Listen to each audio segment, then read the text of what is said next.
ఓం నమ శివాయ. మాది కొండమడుగు గ్రామము. మేము చండీశ్వరి కాలనీ నుంచి అందరం ఫ్రెండ్స్ అందరం కలిసి వచ్చాము. పుణ్యలింగేశ్వరి స్వామి మాకు ఇన్స్టాగ్రామ్ లో చూసి మేము వచ్చాము ఇక్కడికి. కాళ్ళు కడుక్కునే విధానం బాగుంది, పొట్టు పెట్టే విధానం బాగుంది, గోమాతలు దర్శించుకోవడము చాలా బాగుంది. ఇక్కడ ప్రశాంతమైన ప్లేస్ ఉంది, ఫ్రీగా దర్శించుకోవడము చాలా బాగుంది. ద్వాదశ జ్యోతిలింగాలు దర్శించుకోవాలంటే భారతదేశం మొత్తం తిరగాలి. ఇక్కడ పుణ్యలింగేశ్వరి స్వామి దగ్గర 12 జ్యోతిలింగాలు ఒకే దగ్గర ఉండడం వలన దర్శించుకోవడం మాకు చాలా సంతోషంగా అనిపించింది. ఇక్కడ వచ్చేసి 12 జ్యోతిలింగాలు అభిషేకం చేయడము బాగుంది.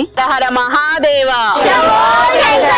12 జ్యోతిర్లింగాలను ఒకే చోట దర్శించుకునేలా మహాద్భుతంగా కట్టిన శ్రీ పుణ్యలింగేశ్వర స్వామి క్షేత్రాన్ని దర్శించి శివానుగ్రహం పొందండి. ఆలయ పూర్తి నిర్మాణం కోసం ఇసుక, ఇటుక, కంకర, గ్రానైట్, సిమెంట్, ఐరన్ వంటి మెటీరియల్ ను అందించి ఆలయ నిర్మాణంలో భాగం కండి. ప్రశాంతమైన వాతావరణంలో అద్భుతంగా కట్టిన మహాశివ క్షేత్రాన్ని కుటుంబ సమేతంగా సందర్శించి అలౌకికమైన ఆధ్యాత్మిక అనుభూతిని పొందండి.